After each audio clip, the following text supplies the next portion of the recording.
하나님 말씀 보겠습니다. 하나님 말씀 빌립보서 4장 4절부터 7절까지 말씀입니다.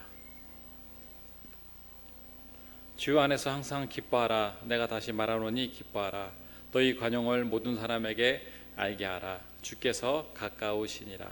아무것도 염려하지 말고 다만 모든 일에 기도와 간구로 너희 구할 것을 감사함으로 하나님께 아뢰라.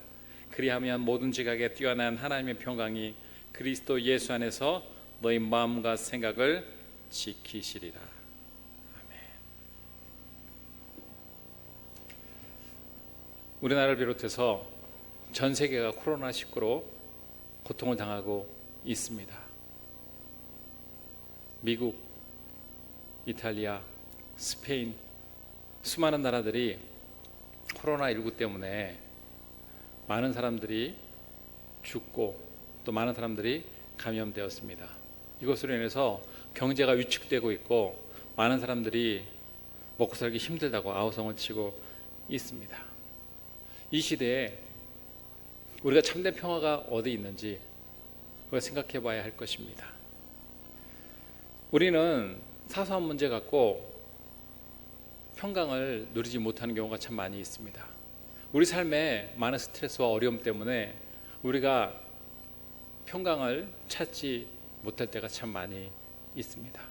많은 사람들이 불안과 염려와 걱정으로 고통을 당하고 있습니다. 많은 사람들이 스트레스를 받고 있습니다. 오늘 성경 말씀에 보면 성도가 평강을 누리는 방법에 대해서 말씀하고 있습니다. 첫 번째, 기뻐하라. 두 번째, 관용하라. 세 번째, 기도하라. 이렇게 말씀하고 있습니다. 실제로 지금 이 시대에 어떻게 우리가 기쁨을 누릴 수 있느냐 이렇게 얘기하는 분도 있을 것입니다. 아니, 상황이 기뻐할 수 있어야 기뻐하지 어떻게 기뻐할 수 있느냐. 그러나 성경은 기뻐하라 말씀하고 있습니다. 그냥 기뻐하라가 아니라 항상 기뻐하라. 그렇습니다. 우리가 항상 기뻐해야 할 것이 성경에 기록되어 있습니다. 그럼 왜 우리가 항상 기뻐해야 할까요? 지금 상황은 어려운데 코로나로 많은 사람들이 고통당하고 있는데 어떻게 이런 상황에서 우리가 기뻐할 수 있으며 교회에서 함께 예배드리지 드리지도 못하는데 어떻게 기뻐할 수 있느냐 이렇게 얘기할 수 있는 분이 있을 것입니다. 그러나 우리가 기뻐하는 것은 세상 바라보며 기뻐하는 것이 아닙니다. 물론 세상에도 기쁨이 있죠. 그러나 그것은 일시적인 기쁨에 불과합니다. 많은 것을 가졌기 때문에 기뻐하고 어떤 일을 성취했기 때문에 기뻐하는 것 있습니다. 그러나 그것이 우리에게 영원한 기쁨을 줄 수는 없습니다. 순간적이요 한시적인 기쁨에 불과합니다.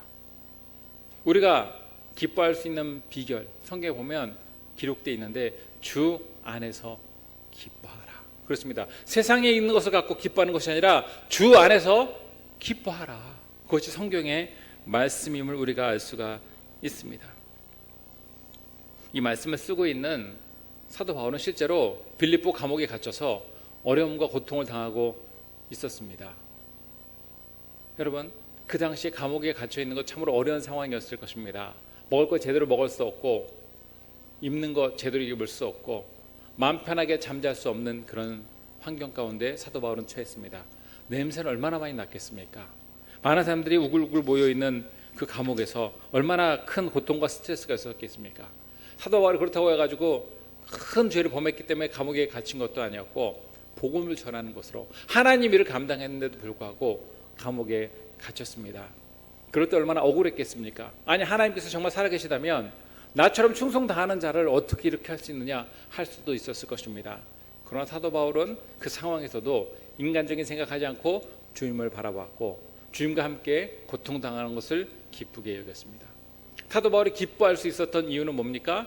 주 안에 있었기 때문에. 여러분, 그렇습니다. 우리가 환경과 처지와 상황을 바라보면 기뻐할 수 없는 일들이 참 많습니다. 이 세상에 공허와 허무와 아픔이 얼마나 많은지 모릅니다.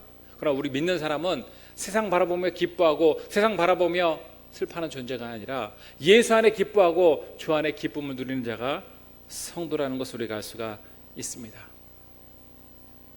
우리가 이 세상을 바라보면 한탄할 것이 참 많이 있습니다. 그러나 그럼에도 불구하고 우리가 주 안에 주님의 기쁨과 주님의 생명력을 누릴 수 있을 때 우리가 참된 기쁨을 얻을 수가 있습니다. 여러분, 기쁨은요 성령의 열매입니다. 성령의 열매 중에 희락이 있습니다. 주님께서 주신 기쁨, 세상에 알 수 없는 기쁨이 믿는 자들에게 있습니다. 그렇기 때문에 이 기쁨은 그냥 얻어지는 것이 아니라 믿음으로 얻어지는 것입니다. 어떤 믿음이요? 내가 예수 안에 있다, 주 안에 있다는 이 믿음으로 기뻐하는 삶을 살 수 있습니다. 그러므로 주님의 은혜 없이는 우리가 진정한 기쁨을 누릴 수 없고 진정한 평강을 누릴 수가 없습니다. 그러나 우리가 주 안에 기쁨을 누릴 때 우리 삶에 평강이 있습니다.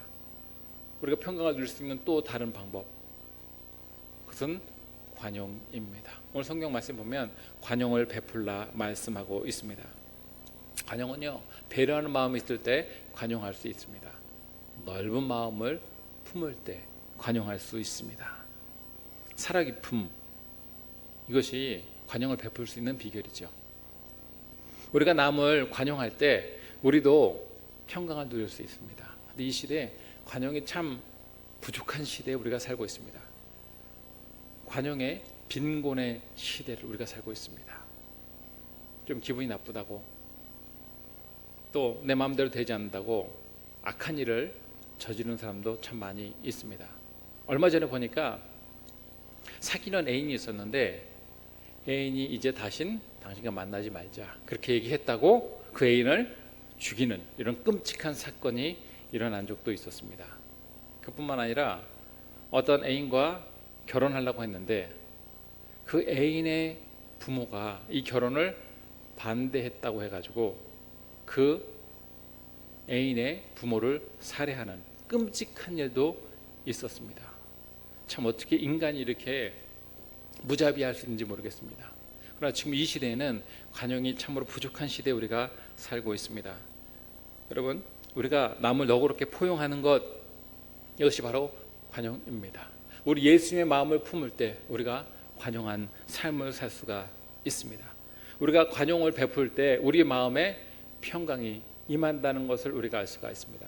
관용하지 않으면 우리도 평안치 못합니다. 우리가 주님의 마음을 갖고 관용을 베풀 때 이 관용의 놀라운 역사를 평강을 통해서 체험할 수가 있습니다. 또 우리가 평강을 누릴 수 있는 방법, 그것은 바로 기도입니다.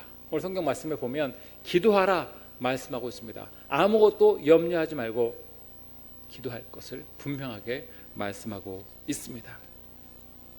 여러분, 빌립보 교회는 사도 바울 있었을 때 분열과 고통과 아픔이 많이 있는 교회였습니다.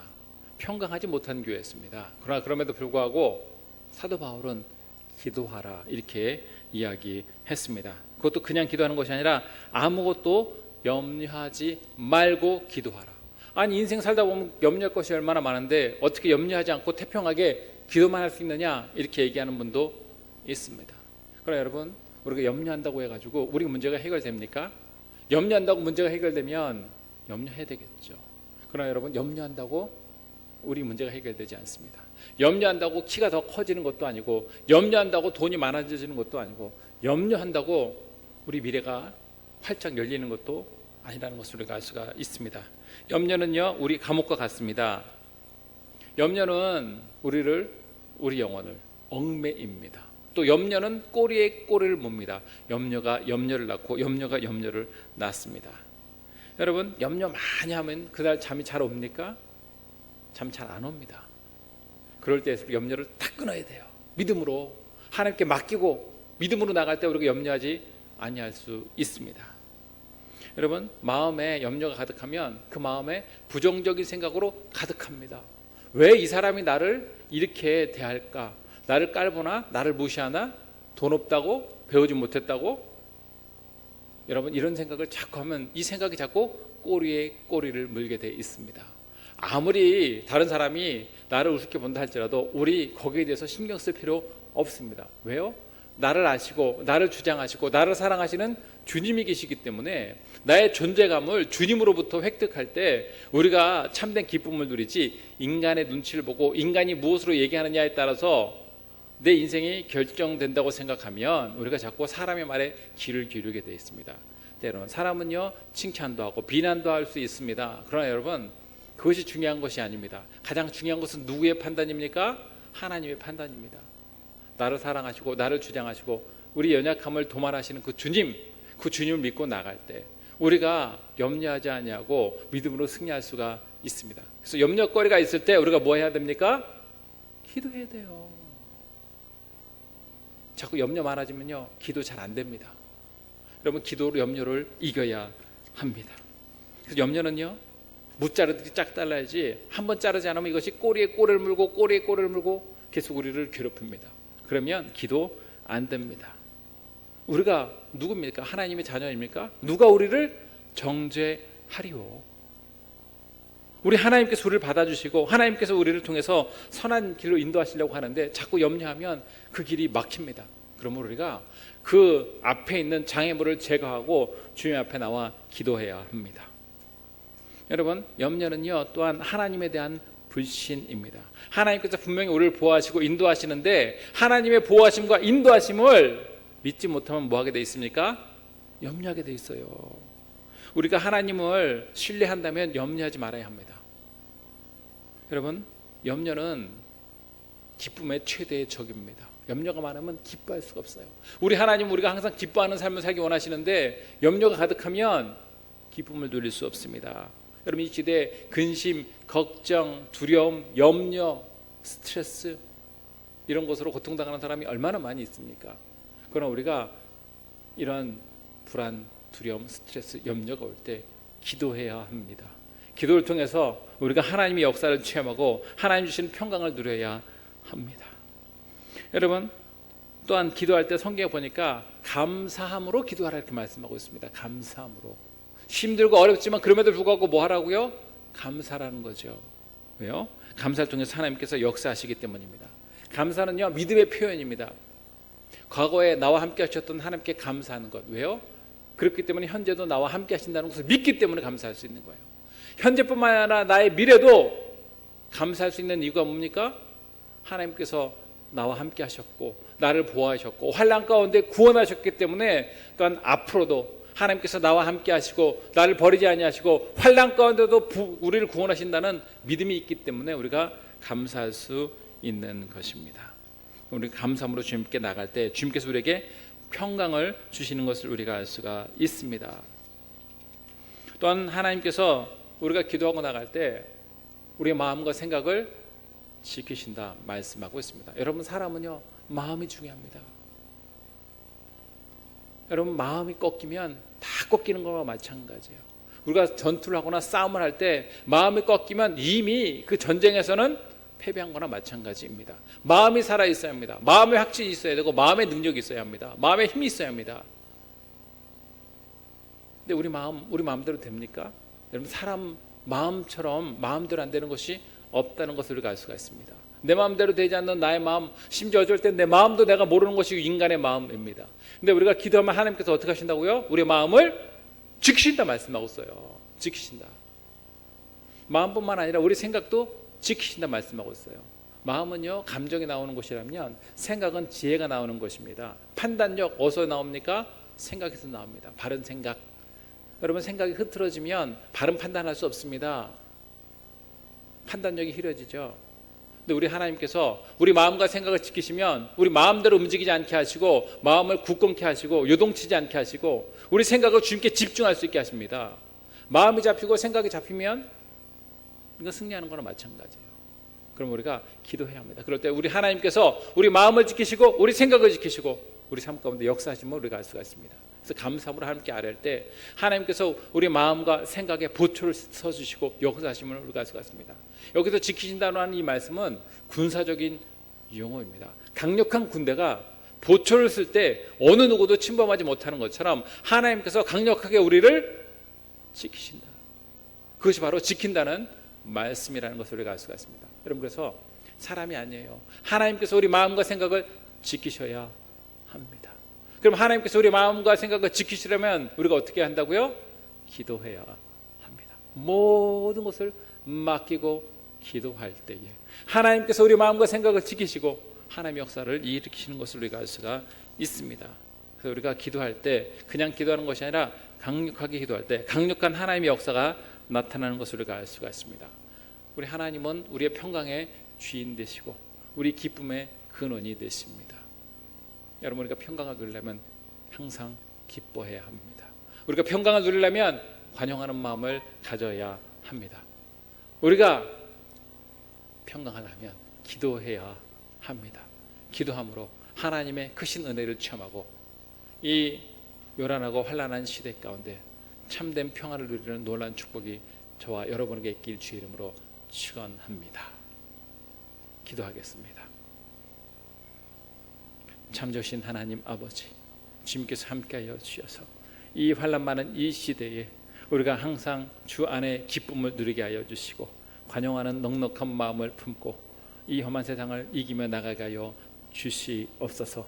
또한 하나님께서 우리를 통해 역사하실 줄로 믿고 항상 기도하며 나가는 자 되게 하여 주셔서 기도를 통하여 모든 염려 주님께 맡기고 하나님 주시는 참된 평화와 기쁨과 능력과 역사를 체험하고 믿음으로 승리하며 나갈 수 있도록 함께하여 주시옵소서. 거룩하신 예수님의 이름으로 기도하여 싸움나이다.